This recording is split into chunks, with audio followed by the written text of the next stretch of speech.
நல்லா இருக்கும், எல்லாருக்கும் பிடிக்கும். The Chennai Silks இன் தரமான ஆடி, பெருமை மிகு ஆடி. எல்லாருக்கும் வணக்கம். இந்தியன் கிரிக்கெட் அடுத்ததாக ஸ்ரீலங்காவுக்கு சுற்றுப்பயணம் போக போகிறாங்க. இதில் ஓடிஐ T20 சீரீஸ்லாம் விளையாட போகிறாங்க. 2 ஃபார்மேட்டுக்கான ஸ்குவாட் அறிவிக்கப்பட்டிருக்கு. இந்த வீடியோவில் நம்ம ஓடிஐ ஸ்குவாடை பற்றி தான் பார்க்க போகிறோம். இந்த ஓடிஐ ஸ்குவாடில் ஹைலைட்டான விஷயங்கள் என்ன, டாக்கிங் பாயிண்ட்ஸ், டேக்அவேஸ்லாம் என்ன அப்படின்னு நம்ம பார்த்துடலாம். அதுக்கு முன்னாடி அந்த ஸ்குவாடை ஃபுல்லாக பார்த்துடலாம். இந்த ஸ்குவாடில் ரோஹித் சர்மா கேப்டனாக இருக்க போகிறாரு. வைஸ் கேப்டனாக சுப்மன் கில் இருப்பார். இவரோட விராட் கோலி, KL ராகுல், ரிஷப் பண்ட், ஸ்ரேயாஸ், சிவம் துபே, குல்தீப் யாதவ், முகமது சிராஜ், வாஷிங்டன் சுந்தர், ஹர்ஷதீப் சிங், ரியான் பராக், அக்சர் பட்டேல், கலீல் அகமது மற்றும் ஹர்ஷித் ராணா இருக்க போகிறாங்க. இதில் முக்கியமான விஷயம் என்ன தெரியுமா, ரவீந்திர ஜடேஜா இந்த டீமில் எங்கே அப்படின்னு தேட வேண்டியதாக இருக்குது. ஏன் அப்படின்னா ரவீந்திர ஜடேஜா T20 இன்டர்நேஷனல் ஃபார்மெட்டில் தான் ரிட்டர்ன் ஆனார். ஆனால் டெஸ்ட்லையும் ஓடியில் விளையாடுறாருல, அப்படி பார்க்கும்போது ஒரு சீனியர் டீமோட வராங்க இந்தியா. அப்படி பார்த்தா இப்போ ஜடேஜா இந்த டீமில் எடுத்தாகணும்ல.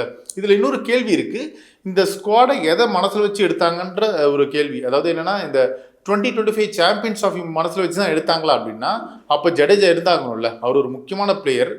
என்னதான் அவர் 2027 ஓடி வேர்ல்டு கப்புக்காக வரப்போறாரு அப்படின்னு பார்க்கும்போது அந்த இடத்துல அவருக்கு வந்து ஏஜ் பார் ஆகிறதுக்கான வாய்ப்பு இருக்குது. நிறைய விஷயங்கள்லாம் இருக்குது. அப்படி பார்த்தா இப்போத்துலேருந்தே ஒரு கோர் டீமை 2025 சாம்பியன்ஸ் ட்ராஃபிக்காக ரெடி பண்ணணும். அதில் ஜடேஜா கரெக்டாக இருக்கணும், அது ஃபிட் ஆவார். ஏன்னா அக்சர் பட்டேலுக்கு இவங்க இப்போதுலேருந்தே முக்கியத்துவம் தராங்க. அக்சர் பட்டேல் நல்ல பிளேயர் தான், சந்தேகமே கிடையாது. ஆனால் இந்த ஓடிஐ ஃபார்மெட்டில் ஜடேஜா இன்னும் கரெக்டாக தான் விளையாடுறாரு. அவர் இன்னும் ஃபார்மில் தான் இருக்கார். T20 இன்டர்நேஷ்னல் ஃபார்மெட்டில் மட்டும் அவருடைய ஃபார்ம் சமீப காலங்களில் சரியில்லை. அதனால என்னவோ ஒரு ரிட்டையர்மெண்ட் அறிவிச்சிட்டாரு. ஸோ இங்கே இந்த மாதிரியான கேள்விகள்லாம் இருக்குது, ஜடேஜா ஏன் இல்லை அப்படின்னு.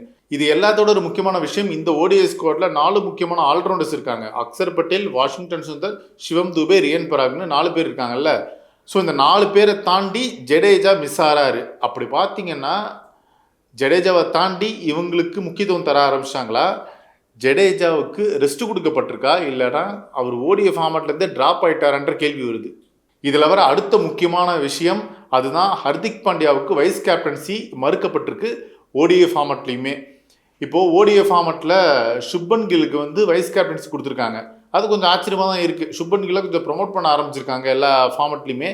ஒரு 3 ஃபார்மேட்டுக்கான பிளேயராக சுப்மன் கில் உள்ள வரத்துக்குன்னா வாய்ப்பு இருக்குது.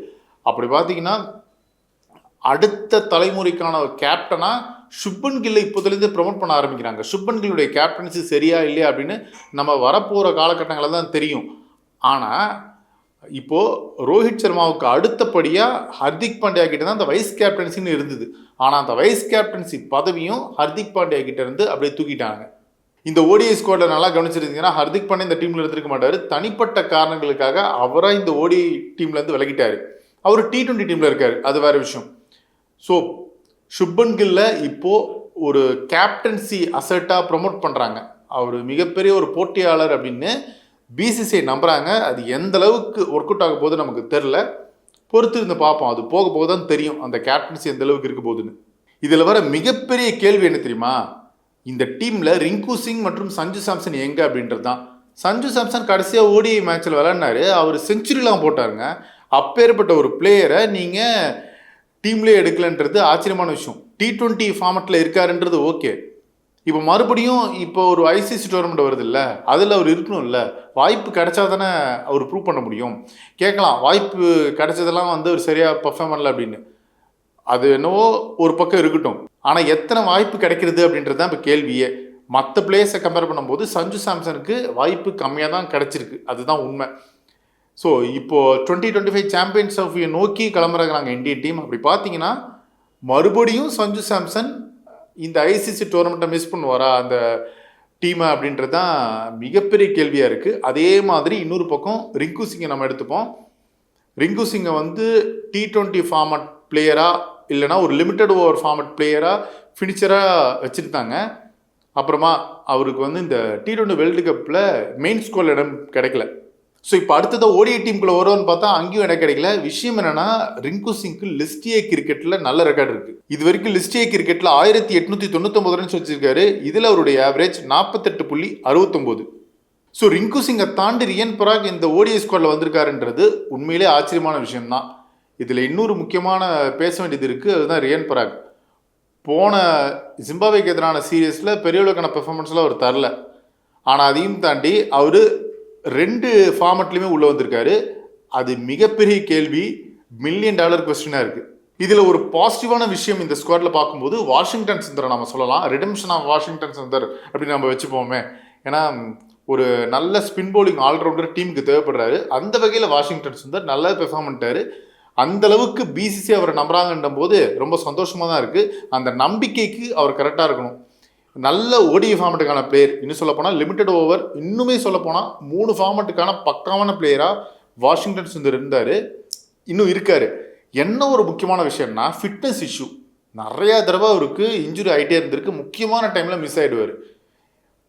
இந்த இன்ஜுரி ஃபிட்னஸ் இதை மட்டும் வாஷிங்டன் சுந்தர் சரி பண்ணிட்டாருன்னு வச்சுக்கோங்களேன், கன்ஃபார்மாக இனிமேல் வரப்போகிற காலகட்டங்களில் ஒரு முக்கியமான இடத்த பிடிப்பார். லோவர் ஆர்டரில் அவரை தவிர யோசிக்கவே மாட்டாங்க இந்தியன் டீம். அந்தளவுக்கு நல்ல பவுலிங்கோ பேட்டிங்கோ பண்ணுறாரு. ஏன்னா பவுலிங்லாம் பார்த்தீங்கன்னா மிடில் ஓவரில் அப்படி கண்ட்ரோல் பண்ணுறாரு. இன்னும் சொல்லப்போனால் பவர் பிளேயில் அவருடைய எக்கனாமி வந்து அந்தளவுக்கு ஒர்க் அவுட் ஆகிருக்கு. அதுக்கப்புறமா சேசிங்கில் அவருடைய பேட்டிங் நல்லா இருந்திருக்கு, லோவர் டவுன் தி ஆர்டரில். ஸோ வாஷிங்டன் சுந்தர் மறுபடியும் வந்திருக்காரு. இப்போ ஜிம்பாப்வேக்கு எதிரான அந்த T20 சீரீஸில் நல்லா பெர்ஃபார்ம் பண்ணிட்டாரு. பிளேயர் ஆஃப் த டோர்னமெண்ட் அவார்டெலாம் வாங்கியிருக்காரு. ஸோ வரப்போகிற காலகட்டங்களில் வாஷிங்டன் சுந்தர் தவிர்க்க முடியாத ஒரு பிளேயராக இருப்பார். இதில் அடுத்த ஒரு முக்கியமான விஷயம், இந்த ஸ்குவாடில் சூரியகுமார் யாதவ் இருந்திருக்க மாட்டார்.